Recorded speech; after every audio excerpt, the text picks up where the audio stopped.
Manatiling ligtas sa COVID-19. Ugaliing maghugas ng kamay sa loob ng 20 segundo. Gumamit ng alcohol o hand sanitizers na may 60% alcohol. Huwag kalimutan ang pagsusuot ng face mask at face shield upang maiwasan ang pagkalat ng virus. Sumunod sa physical distancing protocol, panatilihin ang 1 metrong pagitan. Iwasan ang anumang physical contact, gaya ng pakikipagkamay, yakap o beso-beso. Tiyaking malinis at malusog ang katawan upang maging ligtas sa COVID-19.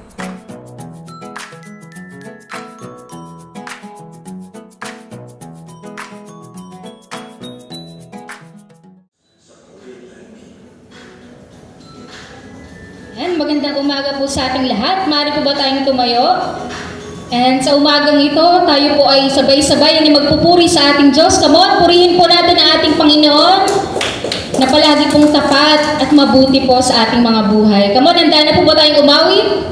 Amen. Amen. Ngayon, ihanda po natin ang ating mga puso, ang ating mga isipan at ituon po natin sa pagpupuri po sa ating Panginoon.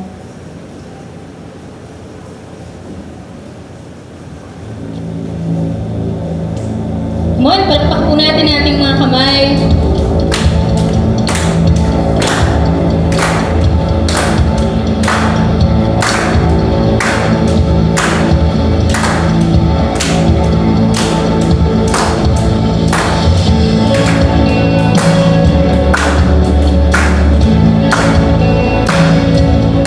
Come on, let's give praise sa Diyos na dakila.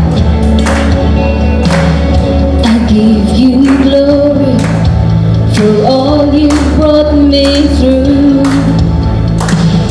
And now I'm ready for whatever you wanna do. I'm moving forward to follow after you.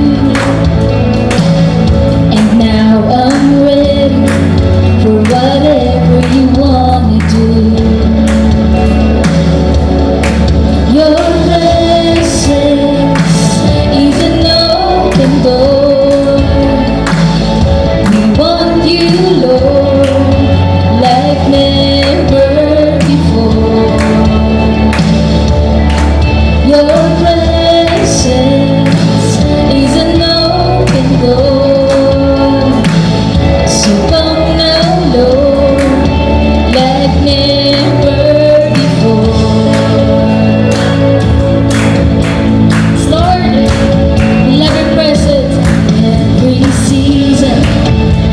Ways us been in love,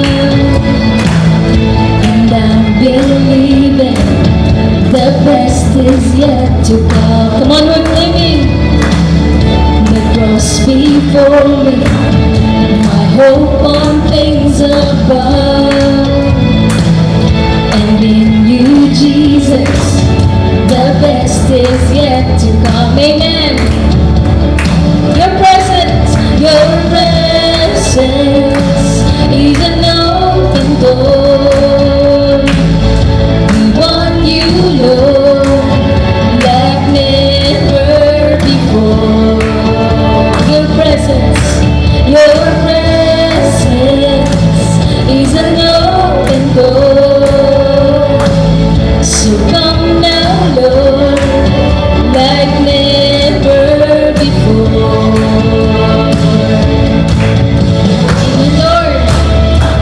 By faith, we believe, Lord God, that breakthroughs are coming. That, Lord, all your promises, Lord God, will come to life. Lord, we keep that faith in you. I know breakthrough is coming. By faith, I see a miracle. My God, make me your promise and it won't stop now. Come on, I know. Come on, take that. By faith, I see a miracle. My God, make me a promise and it won't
Jesus, thank you for your presence, and right Amen, now, we receive the victory that comes from you. Amen.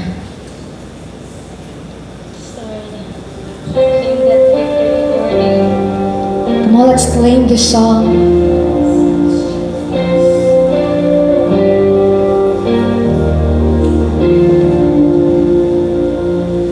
The weapon may be formed, but it won't prosper.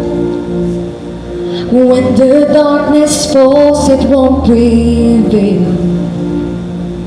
'Cause the God I serve knows only how to triumph.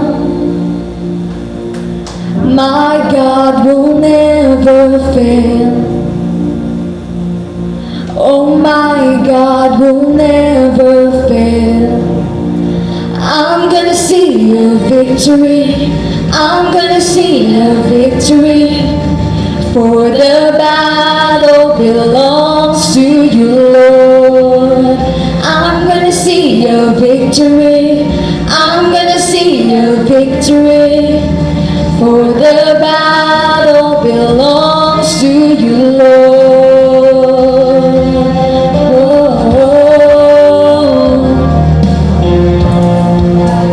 Yes, Lord, your name is powerful. There's power in the mighty name of Jesus. Every war he wages, he will win. Amen. Oh, I'm not backing down from any giant, 'cause I know how the story ends. Yes, Jesus. Yes, I know how the story ends. I'm gonna see a victory. I'm gonna see a victory. For the battle belongs to you, Lord. I'm gonna see a victory. I'm gonna see a victory. For the battle belongs to you, Lord. I'm gonna see a victory. Church, I'm gonna see can you a lift your victory. hands? Come on. For the battle belongs to you, Lord. I'm gonna see your victory. I'm gonna see your victory. For the battle belongs to you, Lord.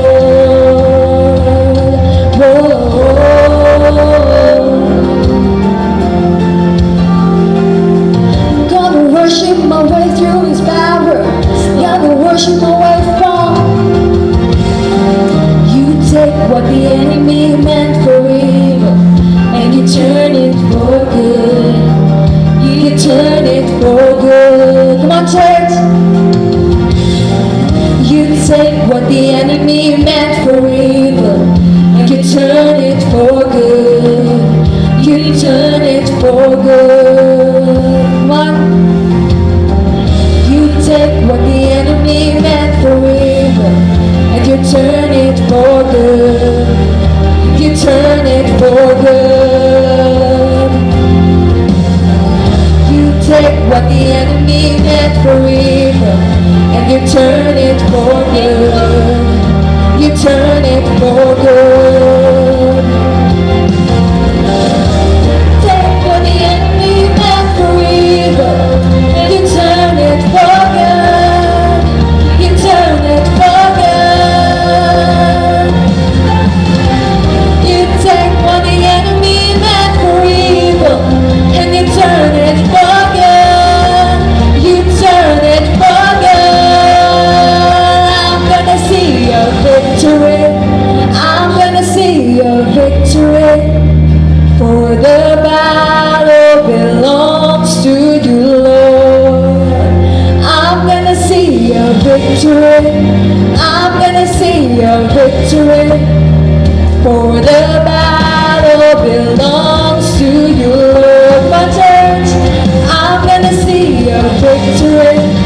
I'm gonna see a victory. For the battle belongs to you, Lord. I'm gonna see a victory. I'm gonna see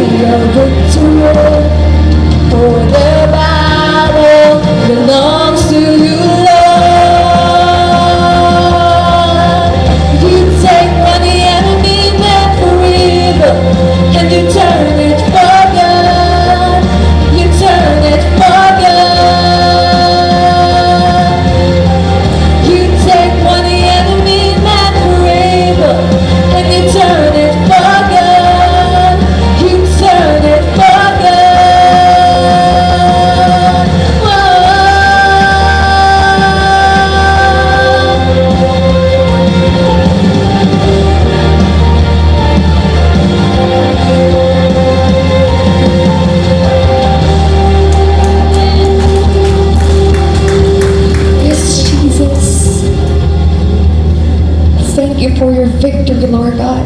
Yes, amen. And today, we're always being reminded, Lord God, that maybe the enemy intended it for our harm.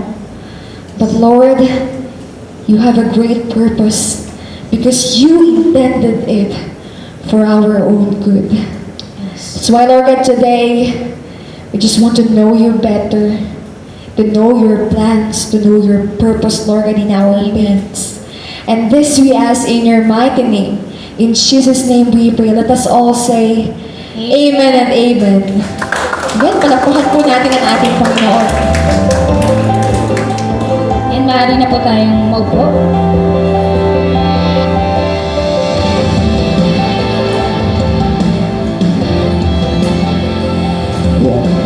Ayan, isang mapagpalang umaga po sa ating lahat. So, kamusta naman po kayo? Welcome back po sa ating on-site gathering. Ayan, so ngayon po dadako po tayo sa ating pagbibigay. Ayan, so alam ko favorite ng iba dito. Tama ba? Favorite ba natin yun? Langina. Ako lang yata. Ayan, so ngayon po tayo po magbibigay. So may tanong ako sa inyo. Is it true that to give is better than to receive? Ay, hindi nyo ba narinig yung tanong ko?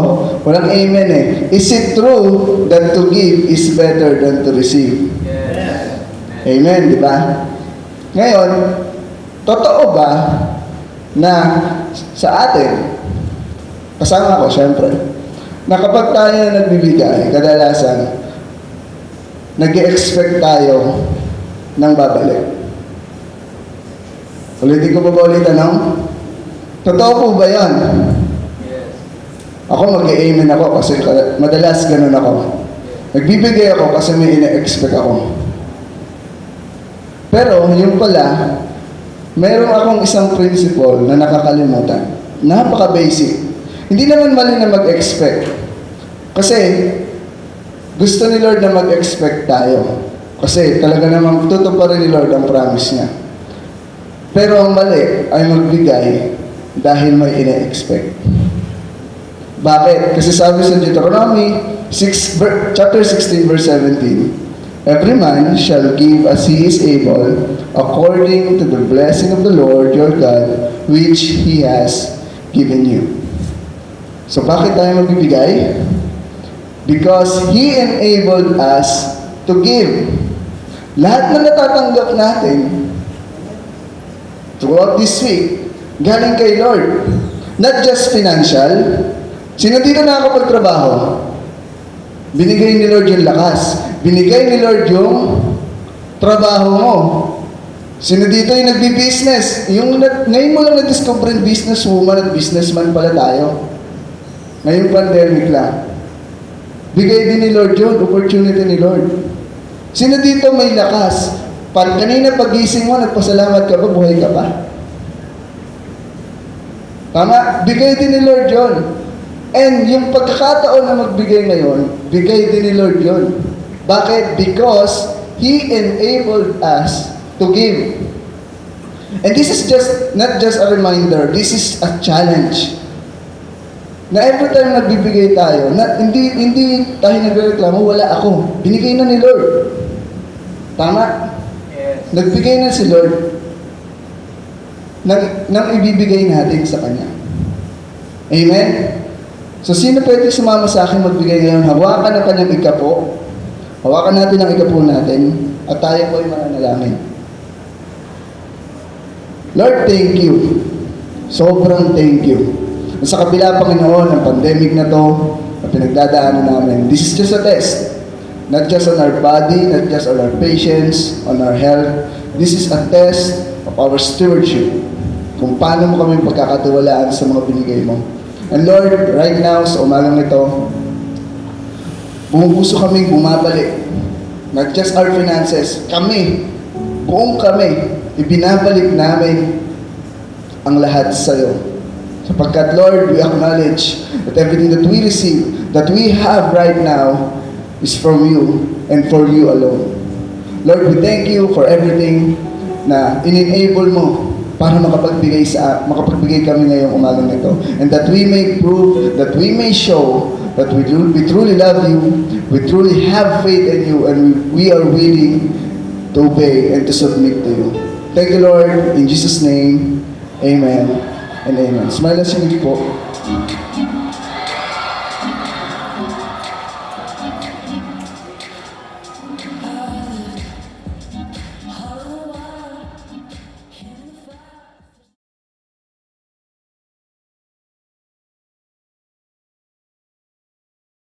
Sige po, good morning po sa ating lahat. Kumusta po kayo? Naku, miss na po namin kayo. Ano ba nangyari no? Biglang naka-lockdown. Pero thankful po tayo kay Lord saka sa government po natin. Ginawa po ito para sa kabutihan po natin. Amen? Pwede po ba sandali lang tayong tumayo? Tapos sa pagtayo po natin, lingon tayo kaliwat kanan. Ngumiti lang po tayo sa kanila. Paano ba gagawin yun? No? Hindi kaway na lang siguro tayo. Mahirap naman ngumiti na tinatanggal yung face mask. No? Sino po dito, mula po ng March, April, May, June, and July, kahit po nagkaroon ng lockdown sa quarantine, 3 times a day pong kumakain, yung iba may mga midnight snacks pa, may mga tanghali snacks pa. Sino po nakaranas ng ganon? Ay, grabe po, no? Hindi naman po, obvious sa katawan. Lalo na kami, no? Pwede bang palakpakan lang natin si Lord kasi hindi tayo pinagkulang sa mga pagkain ngayon. Sino naman po dito, sa kabila po ng lockdown, nagkaroon kayo ng marami at mahabang time para makabanding yung family? Alam niyo yung iba, yung COVID-19, lalo na sa mga bata. Bakit? Kasi yung mami at daddy nila, mas marami ng time sa kanila. Sino po dito na-enjoy niyo yung family bonding niyo? Palakpakan lang po natin si Lord sa ating buhay. Pastor, sobra na po sa enjoy, sawan-sawa na.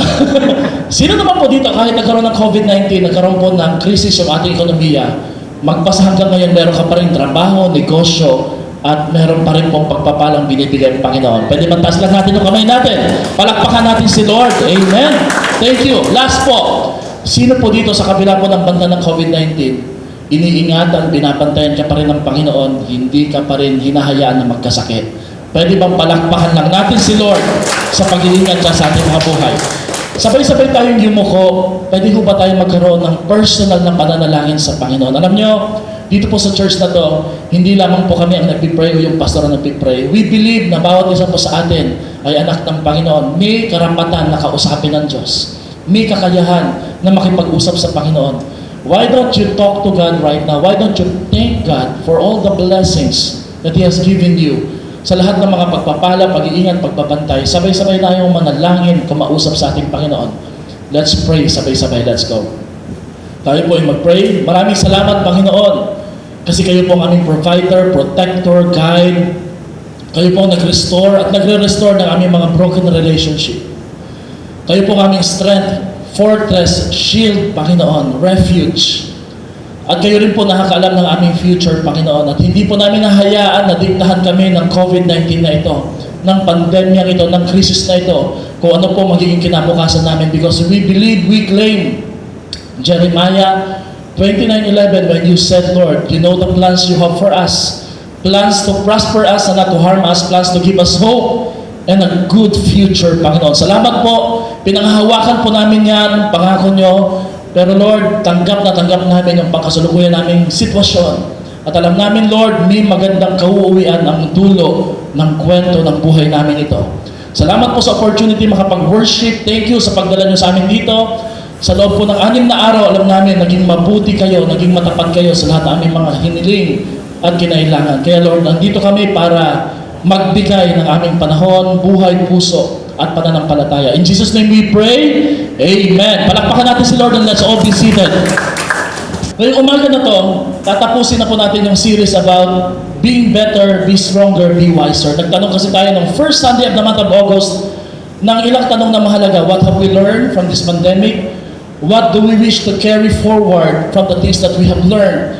At pinag-usapan natin yung 3 area sa buhay ng tao na mahalaga na dapat katutunan at dalhin yung mga natutunan na yan up unto the end, whatever happens mo sa pandemya ito. Yun po yung financial area natin. We want to have a financial security, and then yung pangalawa po, relational area. Gusto natin magkaroon tayo ng mas matibay, maayos, hindi man perfect, pero progressive na relasyon. At yung pangatlo po, magkaroon tayo ng mas maayos na personal at spiritual na pananampalataya sa ating Panginoon. At Hindi po natin pinili yung pandemya ito. Pero yung pandemya ito, pinili nila tayo. Wala tayong choice. Pero binigyan niya tayo ng superpower, ng opportunity, piliin din kung paano tayo tutugon. At base sa pagtugon natin, based on the choices that we make, we become better, stronger, and wiser. Pinag-aralan natin yung topic na what are we doing to what we are going. And then pinag-aralan natin yung superpower, the difference between reacting and responding sa isang crisis. Pinag-aralan din natin yung topic na where is God in this pandemic? The famous question na madalas nating tanungin, verbal man or silent? Pero tinatanong natin to kay Lord. At of course, last Sunday pinag-usapan natin yung topic na the faith that can overcome pandemic. Medyo shocking pero real talk, nasa Bible. Ngayon namang umaga na to, I have this very difficult task na i-patch up lahat ng pinag-usapan natin. And I hope you will stay with me. Naniniwala po ako na ang church, ang salita ng Panginoon, hindi lang po ito basta pang-encouragement. Ito po ay core values na pagka naintindihan natin, ito po yung bubuo ng pagkatao natin, at ito po yung magpapatatag sa atin anumang krisis pa ang dumating sa buhay natin. So gusto ko pong simulan yung message na ito, hindi ko muna bibigay yung pamagat, sa isang law na natutunan ko. Ang tawag ko dito ay Murphy's Law. Everybody say Murphy's Law. Isa pa po, ready, go, Murphy's Law. Ano po ba yung sabihin ng Murphy's Law? Murphy's Law is a law that says, pakibasa, ready, go. If anything can go wrong, it will go wrong. If anything can go wrong, it will go wrong. Ginamit ko kasi ito sa pag-observe sa environment, sa dagat, sa mga pollution, sa ozone layer, sa soil erosion. Na-discover po nila, anumang damage na nagawa na, ang resulta talaga nito ay hindi pabuti, kundi palala-palala. So kahit daw po gawan mo ng paraan para maayos, ang isang bagay na nasira na o nagulo na o ginulo na, ay lalo pang lalala. Yan po yung paniniwala ng Murphy's Law. Maybe bago ito sa pandinig natin, if anything can go wrong, it will go wrong. Ang tawag ko natin nito sa Pilipinong term, malas. Pag minalas ka, pag nagkaroon ka ng problema, tuloy-tuloy na ho yan. Pag may nagawa kang kapalpakan, meron na pong chain reaction na sunod-sunod na mag-lead sa'yo sa maraming problema o krisis sa buhay mo. Ginawang ko ito ng joke. May mga Murphy's Law po dito na example, medyo funny pero reality na nilagay ko dito. For example, Murphy's Law. Anything you try to fix will take longer and cost more than you think. Ang tawag dyan, Murphy's Law. Na-experience na po ba yung may sira kang appliances, may sira kang gamit, sinubukan mong ayusin, napaggastos ka pa, napalala ka pa na, naisip mo, sana pala, di ko na inayos. Meron kang hinanap na pyesa, inayos mo, pero nung inayos mo yung pyesa na yun, gumana naman, halimbawa sa kotse, only to discover, may isa pang pyesa na naapektuhan at sira rin pala. Gumastos ka naman. So, Murphy's Law says, anything you try to fix will take longer and cost more than you think. Sunod. Pakibasa, you always find a lost item in the very last place you look. Na-experience na yan. Kung kailan may hinahanap ka, hinanap mo na lahat. Tapos doon sa lugar na hindi mo inaasahang naroon, babiruin mo nagpakita. At ito yung matindi, no? Ito yung medyo humor ng Murphy's Law, no? Kung kailan hindi mo na siya kailangan, saka siya nagpapakita. Murphy's Law. Murphy's Law. Talaga namang kamalasan kung ang tawag natin dyan ay gano'n, no? Next. The other line always moves faster. Na-experience nyo na yun. Halimbawa, nag-drive kayo sa NLEX, pinilahan nyo to, mas mabilis yata dito. Nagulat ka, yung iniwasan mo at nilipatan mo, mas lalo yata mabilis. Murphy's Law. Parang nananadya, no? Pumila ka sa Smart, sa Globe, sa PLDT, kung saan man, Meralco. Pero the other line always moves faster. That's Murphy's Law. Sunod, any tool you drop when repairing a car or a motorcycle will roll underneath to the exact center. Kung saan hindi mo kayang abutin, doon talaga siya pupwesto, yung maliit na tornilyo na yon. Ewan ko ba, bakit may batas na parang inihigop yung gamit na yon doon sa kasulok-sulukan ng sopa, kasulok-sulukan ng bahay ninyo na kung saan mahirap abutin. Talaga naman, no? Anything that goes worse will get worse even more, no? Ito, sa mga nanay. When a broken appliance is demonstrated for a repairman, it always works properly. Tinawag mo yung magre-repair. Sabi mo, alam niyo po, sira yan. Talaga po, subukan niya natin. Biruin mo nung tinesting, bay, maayos at gumagana. Sabi ng repairman, wala namang problema. Tapos pag-alis niya, doon lalabas yung sira. Sino po naka-experience ng ganyan? Murphy's Law. Ang tawag po dyan ay Murphy's Law. Eto, sa mga mahilig sa fashion, mamili, no? No matter how good a bargain you get, you'll always find it somewhere cheaper matapos mong bilhin. Saka mo na-discover, may mas mura pa pala doon. Meron ba ditong ganyan? Yung misis ko, ay sayang no. Alam niyo naman, marami pong mga misis no, mahilig sa maganda na mura. Meron bang ganon? Maganda na mura no? So no matter how good a bargain you get, you'll always find it somewhere else cheaper after you have already bought it. Last. You will regret the shortcut you take after you realize you're lost. Naranasan din na yung sabi mo, alam mo mag-shortcut tayo, only to find out the shortcut is actually a long cut. At alam niyo naman ang mga lalaki, hindi nagtatanong yan. No? Kaya maganda sa biyahe, may kasamang babae o asawa. Kasi yung asawa daw yung nagtatanong. Okay, meron pa pala nakalagay dyan. Nakabaliwag yata ito eh. You will remember you forgot to take out the trash when the garbage truck is 2 blocks past your house. Saka mo palang maalala, sandali, may basura pala kami. Nung lumipas, dumaan na po yung truck ng basura at kumakanta ng basura song. Anything that can go wrong does go wrong sooner or later. Sa realidad at sa totoong buhay, and it doesn't matter kung ano at sinong Diyos ang pinaniniwalaan mo, ang Murphy's Law sa real life scenario, when it rains, it also pours. Hindi lang umuulan ng problema, minsan mababasa ka pa. Minsan babain ka pa. Ayan po yung kasabihan, when it rains, it also pours. And then, the struggle is not just real, sometimes, or most of the times, it is not equal. Naranasan nyo na yun, no? Hindi lang mahirap at matindi yung problema kung minsan pa over o under match ka. Hindi match yung kakayahan mo sa tindi ng problema ang pinagdadaanan natin. Kaya ako binanggit yan kasi yan yung exact law na na-experience seemingly ng buhay ni Joseph. Yung resume niya hindi gaano ka-impressive. Alam natin yung kwento, kinainggitan siya, pinagbantaan siyang patayin, hinulog sa balon, binenta bilang katulong, ginawang katulong, inakit, inakusahan ng rape na hindi na ginawa, kinulong. Pag binasa po natin yung kwento ni Joseph, it does not get any better. And it has no potential for a happy ending. Na-experience mo na ba o natanong mo na ba kay Lord, Lord, ano bang kauwi ng buhay ko to?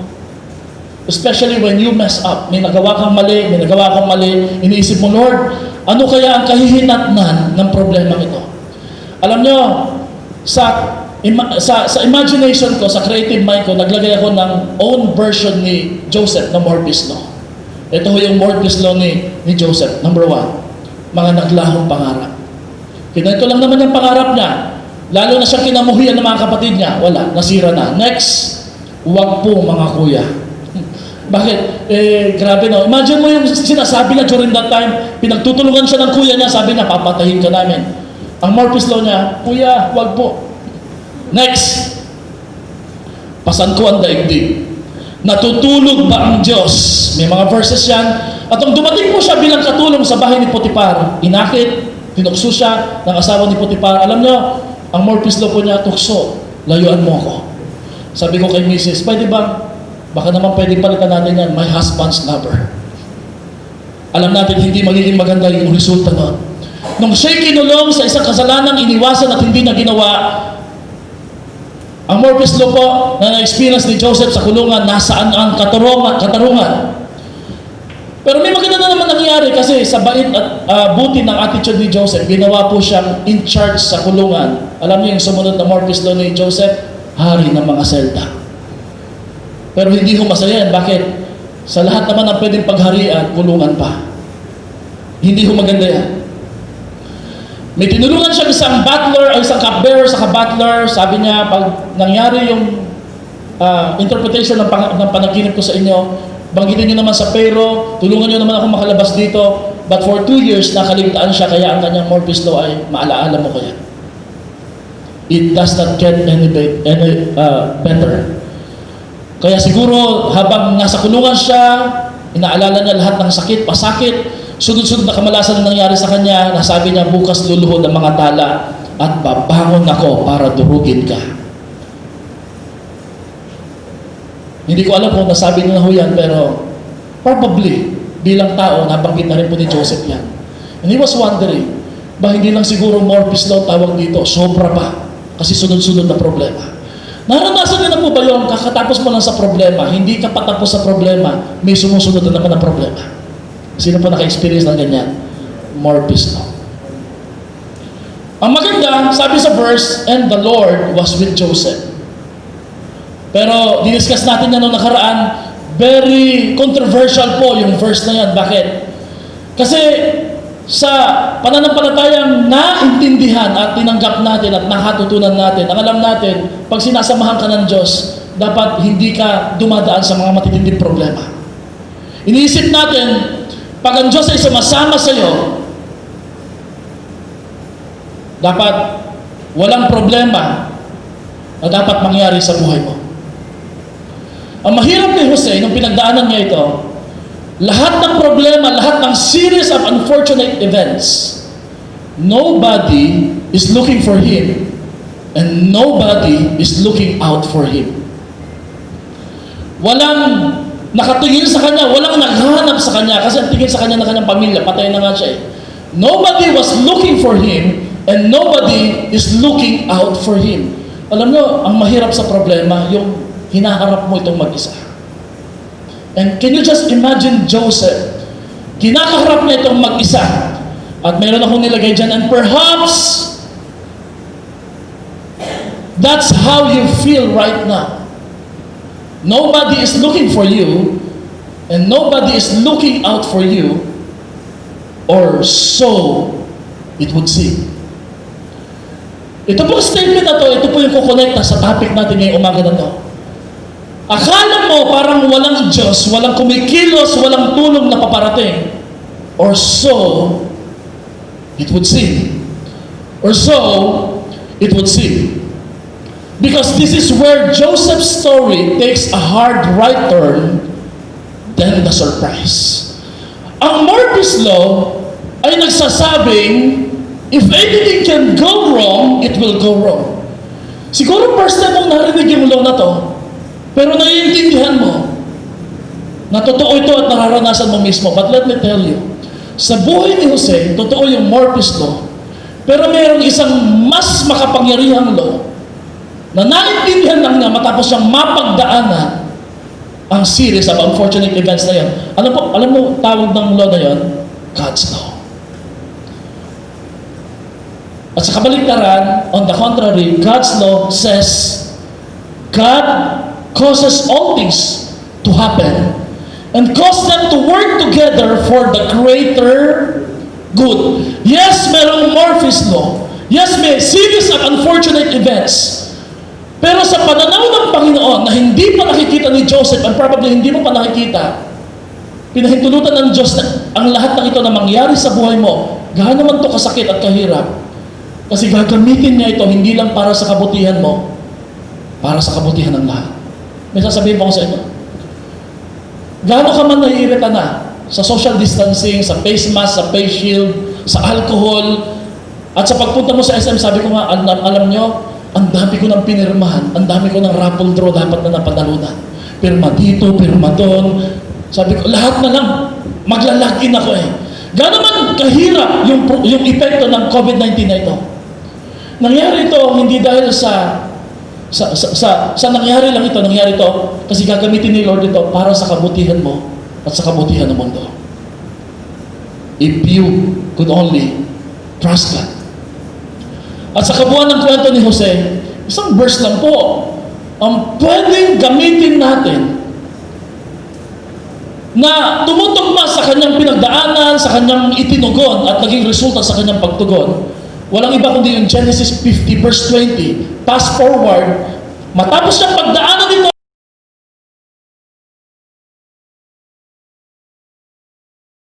naintindihan na niya yung plano ng Panginoon. Sabi niya, pakibasa, you intended to harm me, but God intended it for good to accomplish what is now being done, the saving of many lives. Kung hahayaan mo ang Diyos at papahintulutan mo ang Diyos na gawin yung plano niya, gaano man kahirap at kasakit ito para sa iyo, makikita mo na may magandang plano ang Diyos sa buhay mo. And by the way, the story of Joseph is not a story na one-page story na pag binasa mo or one-chapter story na pag binasa mo, kikilalanin mo ang Diyos ayon sa pagkakabasa mo sa chapter na yan. That's not how you read the story of Joseph. But the story of Joseph is more of a book na may maraming chapter.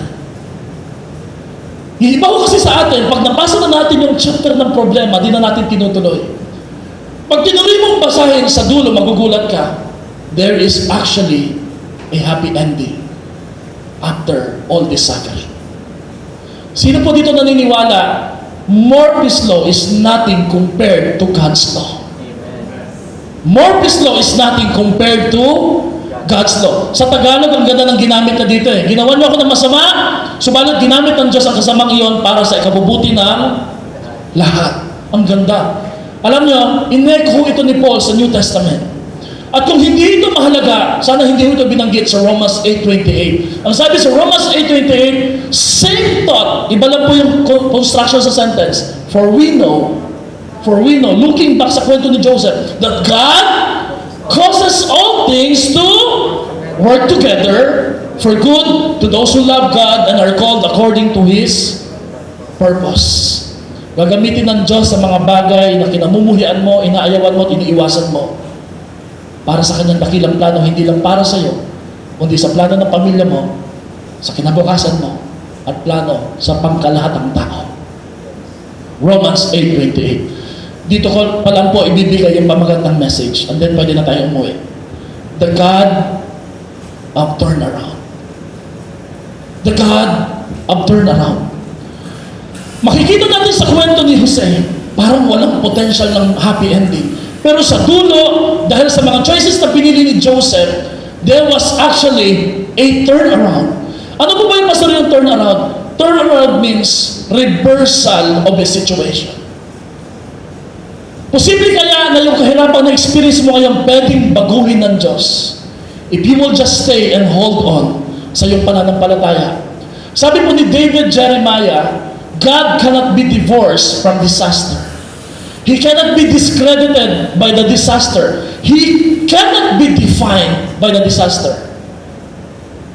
At ang pinakamatindi dyan, He cannot be defeated by this disaster. Hindi kayang pabagsakin, patumbahin, at hindi kayang talunin ang karakter at ang kabutihan at ang plano ng Diyos sa pinagdadaanan mo lang. Kaya huwag mo siyang piliting kilalanin sa pinagdadaanan mo lang. Because kung ginawa ni Joseph yon, there was actually no potential happy ending. Amen?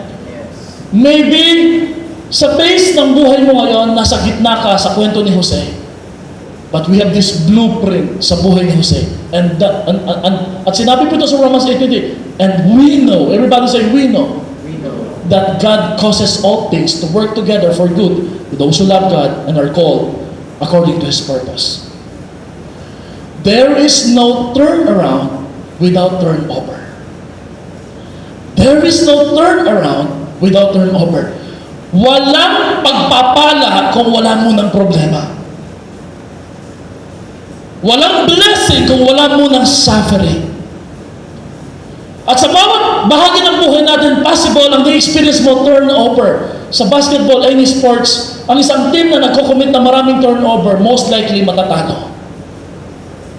Posibleng nabansagan ka na ng iba, at hindi ka lang nabansagan, inaabangan ka pa nila na mag-commit ng paulit-ulit na turnover.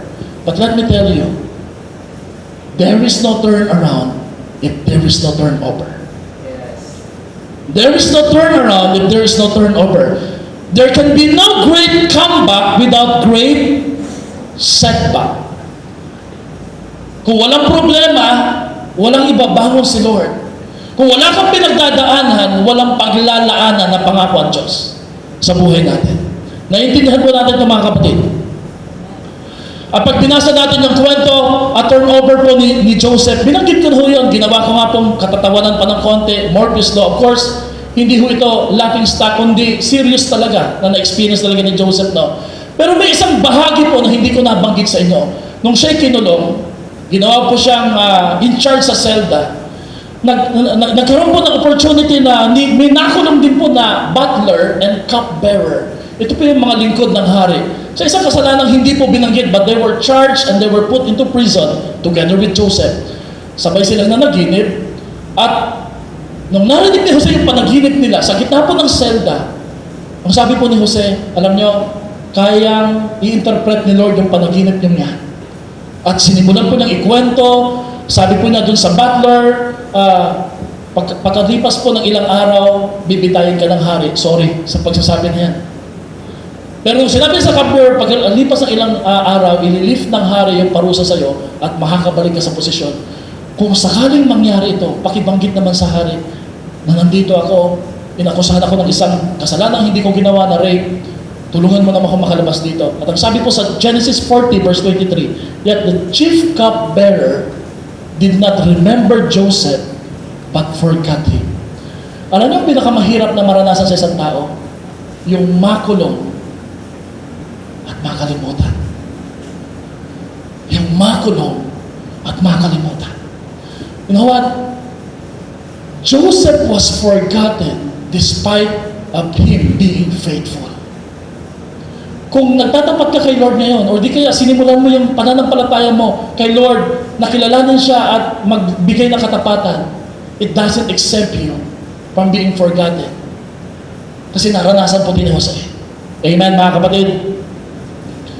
Alam natin yung kwento na ginamit lahat ito ng Diyos para ihanda siya sa posisyon na siya lamang po may karapatan at may kakayang mamuno yung pagiging Prime Minister. But we'll get to that mamaya. Pero alam nyo, can you just imagine with me, no? Satan giggles with the turnovers that Joseph was committing. Naiintindihan niyo ba na hindi lang natutuwa si Satanas at kinikilig pag nagkakamali ka at pumapalpak ka at sunod-sunod ang problema sa buhay mo. Kuminsan po ang pinakamatindi nating kalaban yung mga tao nasa paligid natin. Nag-aabang sila na bumagsak ka. Huwag na lang po tayo magkwentuhan. Baka maiyak pa tayo. Ang reality po, may mga tao, sad to say, na nasa palibot natin, wala silang inaabangan kundi magkamali ka, magkaproblema ka, at bumagsak ka. And there was actually no potential happy ending for Joseph because the odds were against Joseph. But understand this, na yung dinadaanan ni Joseph ay isang detour. Ano ba sabihin ng detour? Diversion, roundabouts. Ibig sabihin nun, dapat ito yung dadaanan niya pero may ginawa si Lord na paliko pa, paikot pa. At posible yan yung dinadaanan natin ngayon. Ang kailangan lang natin gawin, magtiwala tayo sa Diyos sa lahat ng pinagdadaanan natin ito. Romans 5 verse 3 says, Romans 5 verse 3, pakibasa, we rejoice in our sufferings because suffering produces perseverance, and perseverance, character, and character, hope, and we shall not be disappointed with hope. Last Sunday, pinag-aralan natin that the powerful faith, the most inspiring faith actually is the persevering faith. Sinasabi ko dito na ang suffering nakikreate ng chain reaction. Everybody say chain reaction. At pag sinabing chain reaction, ang suffering nagpo-produce ng perseverance. Ang perseverance bumubuo sa pagkatao mo, at ang pagkatao mo na binuo ng paghihirap nagpo-produce ng pag-asa hindi natitinag. The only reason na pwede nating maintindihan at pwede nating malaman bakit si Jose, he still hold on to his faith, is because there was actually a chain reaction na nangyari sa buhay niya. Naintindihan niya na yung problema ito, hindi ito para sa kanya lang. May binubuo ang Diyos na plano na bahagi lang siya, at ang resulta nito ay pangkalahatan at sa kabutihan ng lahat. Pinag-usapan din natin last Sunday o 2 Sundays ago yung mga choices na pinili ni Joseph, ang tawag ko dito, turn-ons. Turn-ons. Para naman lahat din. Turn-over, turn-ons, mamaya turn-about. Pag sinabing turn-on, nakaka-turn-on po yung mga ginawa ni Joseph dito. Ano yung unang turn-on? We called it the superpower. The choices, no? Alam natin yung kaibahan ng reacting sa responding. Reacting is more of our defense mechanism. It is driven by emotion. But responding is it is driven by our conviction. At alam natin, ang reacting, it will produce more reaction. Sino dito sa bahay mo, nagalit ka, sumigaw ka, you just reacted, but you never responded. Ano nangyari? Nagalit din sila sa'yo. Because there's a big difference between reacting and responding. So, meron pong 4 na choices or turn-ons na ginawa si Joseph. Bibilisan ko ito. Number 1, yung faith niya. Faith. Now, well, okay, pastor, alam na natin, may faith siya. Pero intindihin po natin yung sitwasyon ni Joseph. The Bible says, the Lord was with Joseph, pero hindi niya maramdaman yung katotohanan ng pangako na yun. Bakit? If the Lord is with me, kung sinasamahan ako ng Panginoon, bakit may more peace law na tuloy-tuloy na nangyayari sa buhay ko? But despite of that, despite of his suffering, despite of the series of unfortunate events that happened to him, he never stopped talking about his faith. He never stopped talking about his God. Let me give you an example. When he talked to Mrs. Potiphar, tempting him, sabi na, I could not do such a wicked thing in the sight of God. Si Lord pa rin po, ina-acknowledge niya. When he talked to the cupbearer, tulungan mo naman ako ma-interpret yung dreams ko. Sabi niya, hindi pa lahat ng interpretation nagmumula sa Diyos. In-acknowledge na naman si Lord. Pagdating sa number 3, Pharaoh, I cannot. Sabi ni Pharaoh, ano? I cannot, but God can. In-acknowledge na naman niya ang kapangyarihan ng ating Panginoon. I have a question. Nakikita ba ng iba yung faith mo pag meron kang pinagdadaan ng crisis o problema sa buhay mo? At ang mas matinding tanong dito, nakikita ba nila at naririnig ba nila yung pinananampalatayahan mong Diyos sa kabila ng panahon na hindi mo maintindihan yung mga nangyayari sa iyong buhay? Joseph trusted God's heart when he can see God's hand working. He trusted God's love. Ang payo sa akin ng pastor ko, pag hindi mo naintindihan at hindi mo nakita yung kamay ng Diyos na kumikilos sa buhay mo, intindihin mo yung kamay, ay yung puso ng Panginoon. One time, boyfriend-girlfriend pala kami ni Aisha. Taga-Pangasinan siya, taga-Bulacan ako. Doon ako nagpapastor. Nagmi-meet kami palagi sa Kamatsili. Alam niyo yan, di ba? Babaan yan eh. Sabi ko sa kanya, hindi pa ganun kauso yung paggamit ng cellphone. Sabi ko sa kanya, magmi-meet tayo sa Kamatsili. Sabi niya, paano kung hindi mo ako ma-meet? Paano kung hindi ako makapag-reply? Paano kung malobat ako? And true enough po, hindi talaga po siya nag-text. Alam mo, simple yung sinabi ko sa kanya, matraffic man ako, ano man ang mangyari, palagi mo lang tatandaan, darating ako. Pupuntahan kita. Hindi ako papalya. Wow! Next. At alam niyo po ito, lalo na po ang puso ng isang nanay. Pag nagtanong na yung anak, may pera po ba tayo, ma? May pambili po ba tayo dito? Alam niyo, sasabihin ng nanay, meron. Pero wala yan. Pero pagkatiwalaan mo lang, huwag mong tingnan yung pitaka ng nanay mo. Tingnan mo ang puso ng nanay mo na mula pagkabata, hindi pumalya sa mga pangako niya para sa'yo. Amen. Pwede bang palakpakan lang natin yung mga nanay natin? Tama po ba yun, mga kapatid? God's love is like a sunshine. It is there. But don't blame God if you choose to stand on the shade. Nandyan lang si Lord at naiintindihan mo ni Jose yun. Even though hindi niya naramdaman yung mga pangako ng Panginoon. And it is as if He was saying, the love of God is like a sunshine. At hindi ko pwedeng sisihin ng Diyos kung pinili kong lumilip sa sikat ng araw. Huwag mong piliting kilalanin ng Diyos sa problemang pinagdadaanan mo kasi mali ang pagkakakilala mo sa ating Diyos pag ginawa mo yun. And then number 2, He made a choice ng fire or passion. Nanatili po yung apoy niya sa ating Panginoon. Iniwasan po niya yung tukso at temptation at nagkaroon po siya ng tinatawag ko pong crisistency. Wala ho sa dictionary yan, ako lang po nag-invento niyan. What is crisistency? Crisistency is an attitude that is being developed morally and spiritually consistent even in times of crisis. Alam nyo, shortcut sana yun kung pinatulan niya si Mrs. Potiphar. Hindi na siya katulong, malakas siya, mawawala lahat ng suffering niya, but he remained true to his belief and conviction and integrity sa ating Panginoon. Alam niyo problema natin mga tao, ginawa mo sa akin to, gagawin ko rin mas malala. Niloko mo ako, lolokohin din kita, lolokohin ko rin yung iba. Hindi po ganun si Joseph. He became better, stronger, and wiser even in the times of adversity. Sino po dito gusto mo maging consistency? And here's a focus. Nakadevelop siya ng focus sa ating Panginoon. Sabi nga ni Rick Warren, great people are just ordinary people with an extraordinary amount of determination. They simply don't know how to quit.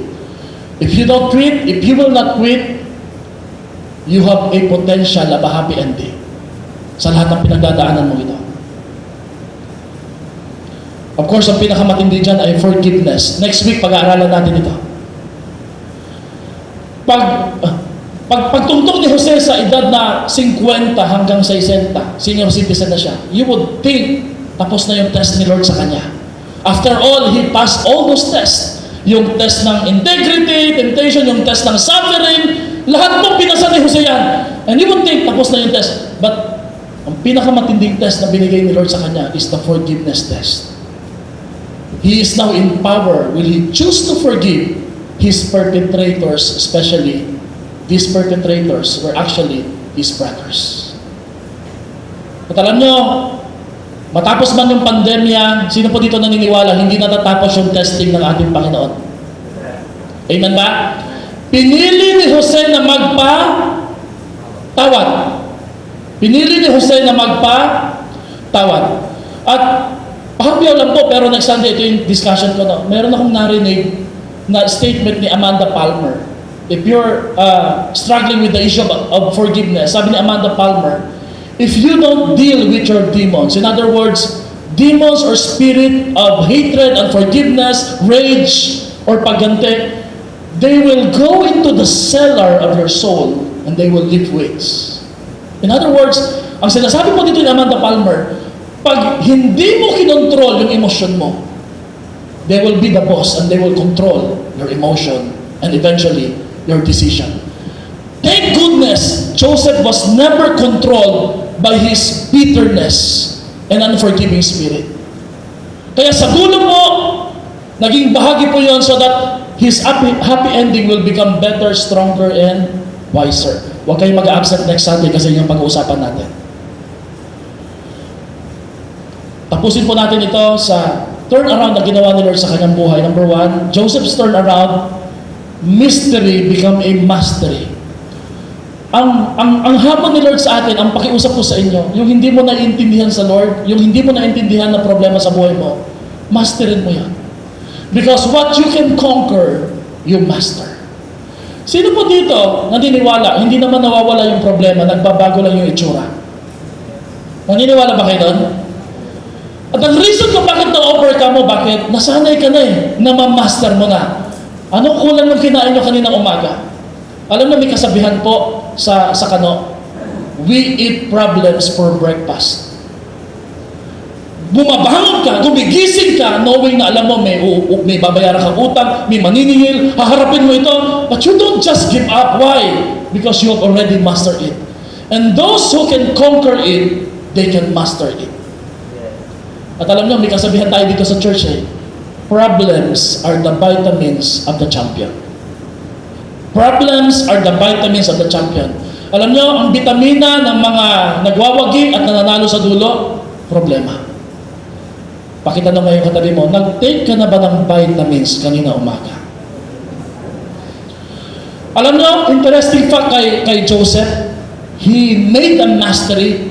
He became better anumang sitwasyon, elevation ng Panginoon.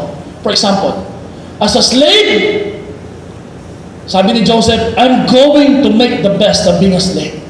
Sabi sa Bible, hindi na siya kailangan bantayan pa ni Potiphar. Bakit? Napakahusay niyang maglinis. As a prisoner, he made the best prisoner ever in the entire history. In other words, saan naman ilagay si Jose? Sa pangit, sa maganda, huhusay siya. What you can conquer, you can master. Amen? Amen? What you can conquer, you can master. Whatever crisis Joseph experienced or faced, he was always at his best. He was always at his best. Pangalawa na turn around na ginawa ni Lord sa buhay ni Joseph, from misery to ministry.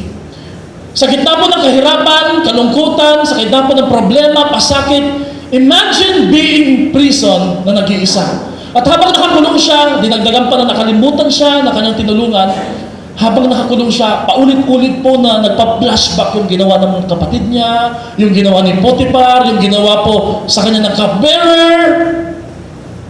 But despite of this misery, he was able to minister to other people. Let me say this, mga kapatid. How you respond to this, to the crisis in life, will determine if you will become a discourager or a minister. Kung paano ka tumutugon sa mga krisis sa buhay, ang magdetermine kung ikaw ba'y magiging discourager or minister. Now, sinasabi ko ito sa inyo sapagkat your greatest contribution or help to other people will not your strength or your achievement, but it would be your pain and weaknesses. Ang pinakamalaking tulong na ma-appreciate ng ibang tao sa iyo, hindi yung mga tagumpay mo at kalakasan mo, kundi yung mga kwento ng kahirapan mo at kung paano mo ito napagtagumpayan. Amen? Amen? And I challenge you, mga kapatid, God can cause a turnaround in your situation when you choose to minister rather than to dwell on your misery. Amen? Wala na tapos na. May problema na Pero ang tanong, anong gagawin mo sa pinagdaanan mo? Ang tawag ko dyan, recycling pain. Recycling pain. Redeemed pain is more impressive than removed pain. Mas kahanga-hanga ang tinubos at nagamit na pasakit kesa yung tinanggal lang na pasakit. Mas kahanga-hanga po yan. Amen ba, mga kapatid?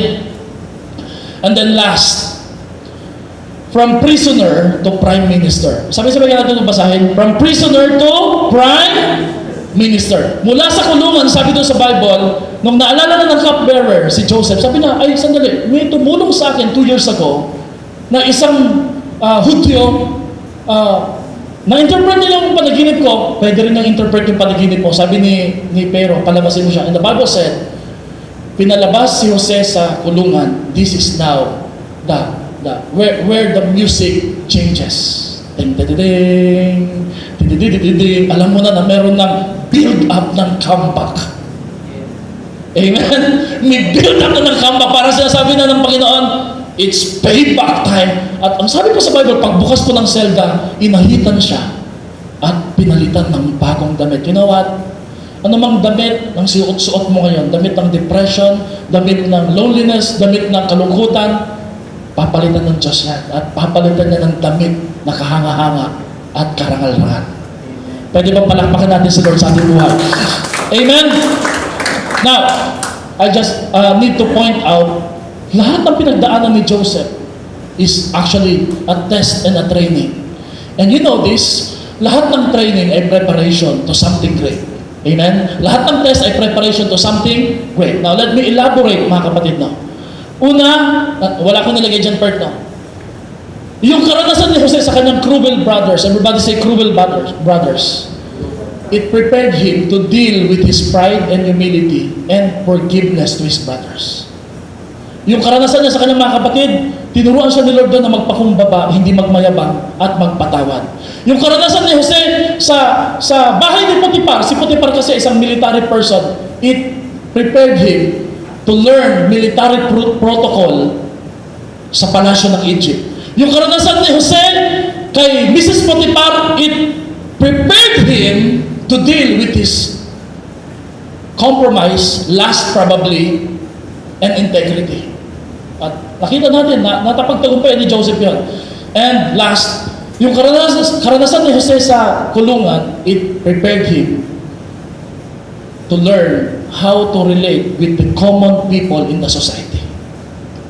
Bakit ko po ito sinasabi sa inyo? Because pagkalipas ng maraming panahon at sa lahat ng pinagdaanan ni Jose, sabi ni Lord, ikaw ang karapat-dapat na tao na pwedeng maging prime minister sa Egypt. Gusto ko po sabihin sa inyo ito, not because binobola ko kayo, but because we have this blueprint na lahat ng pinagdadaanan mo ay actually training. At lahat ng training mo ay preparation. At anumang pinaghandaan mo at pinagdaanan mo will lead to your promotion. Will lead to your promotion. Everybody say promotion. Alam niyo ba na meron tayong university? Dito meron ng NU, di ba? Anong pangalan ng NU? National. Pero pwede bang mag-enroll tayo sa University of Affliction? Sino kung gusto mag-enroll sa University of Affliction? That every experience we go through in life can be a good training for us. Question. Nung pinagbantaan ba si Jose na kanyang mga kapatid na patayin at ihulog sa balon? You still with me? Nung pinagbantaan ba si Jose na patayin at ihulog sa balon ng kanyang mga kapatid? Si Lord ba responsable doon? O yung mga kapatid niya? Who was responsible for Joseph being thrown into the pit? Who was responsible? Who was responsible? Basically, hindi si Lord. It was his cruel brothers. Nakagaya magkagaya ko, may kakayahang makaisip at makagawa ng pagkakamali dahil makasalanan tayo. Right? Agree? It was never God who was responsible for Joseph being thrown into the pit. But who was responsible for the caravan who passed by on that pit? God. Tama? Sa dinami namin ng panahon na dadaan po yung caravan na yun na namimili ng alipin, dumaan pa siya ng panahon na hinulog si Jose sa balon. Tama ba? Sino responsable nung tinukso si Joseph ni Potiphar? Was God responsible for Joseph being tempted by Potiphar? No! Pero sino responsable para ikulong siya na actually nung siya ikinulong, may papasok na dalawang official ng hari, isang butler at cupbearer na maglilid para ikwento siya sa Pharaoh at maglilid ng kalayaan niya. Who was responsible? God. You see mga kapatid, people may plan evil things against you. But God will use it for your own good. God will always use it for your own good. Pagplanuhan, pagtaksilan ka man, kahit ang mahal mo sa buhay, walang match yan sa turnaround na gagawin ni Lord sa buhay mo. Ito yung naintindihan ko sa buhay ni Jose. Come on, amen ba mga kapatid? Joseph may be the king of turnover, but hey, God is the God of turnaround.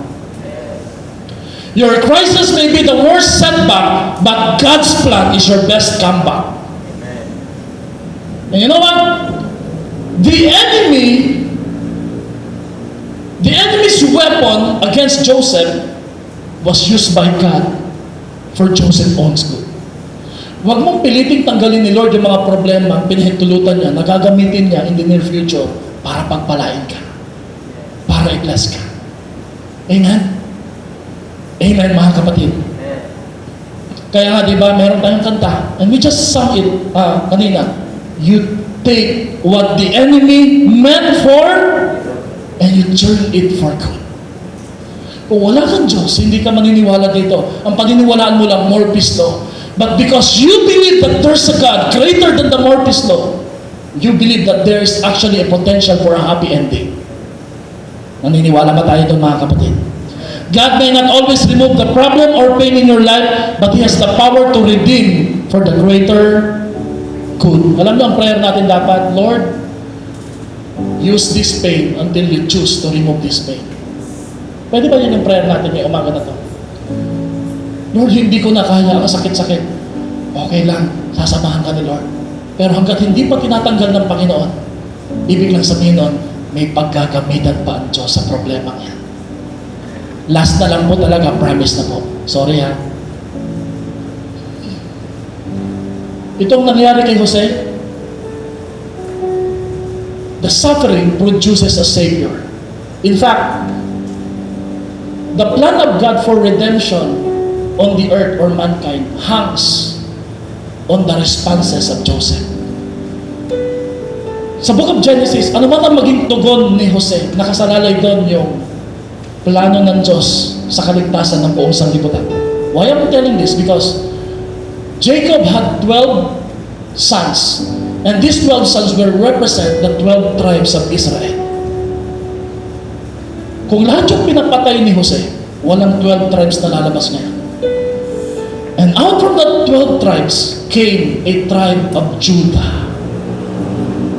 And this is very interesting because from the tribe of Judah will come out Jesus Christ. At yung ginawa ni Jose na pagpapatawad at pagpaparaya at pagliligtas sa kanyang mga kapatid, exactly yung gagawin din ni Jesus nung siya'y pinako sa cross ng Kalbaryo. Never underestimate the power of a measured response. Never underestimate the power of a measured response. Pwede ba tumayo tayong lahat? The cross, which was a symbol for sin and punishment and execution, was used by God to redeem its meaning and implication. So that the very thing that punishes and kills becomes a symbol that gives life and brings salvation. Nung ginamit yung cross para patayin si Jesus, ni-redeem, tinubos, binago ng Diyos ang kahulugan ng cross na yan. Kaya ngayon, ang pananampalataya natin nakasali sa cross ni Kristo. Never underestimate the power of a measured response. Tayo po'y manalangin. Habang nakatayo ka, could you please raise your hand to the Lord? Sabihin mo nga, Lord, you take what the enemy meant for evil and you will turn it for good. Sa Tagalog, Panginoon, gamitin mo ang ginagamit ng kaaway para saktan ako, para sa kabutihan ko at sa kabutihan ng lahat at ng pamilya ko. Lord, this is our prayer. Use our pain until you choose to remove it. In Jesus' name we pray. Amen and amen. Hey guys, thank you for watching and spending time with us. We hope that you have been blessed and ministered by the Word of God through this online church ministry of Zion Christian Fellowship, Baliwag. Don't forget to share this message of hope to your families and friends. We also hope that you can be our ministry partners, both in prayers and in finances, as we aim and envision to operate and reach more people online through the Word of God. Please don't forget to like our page, Zion Christian Fellowship Baliwag. Also, follow us on our Instagram at Zion Baliwag and subscribe to our YouTube channel, Zion Baliwag. God bless you more and see you every Wednesday and Sunday for more exciting videos and inspiring messages. Stay at home, stay safe.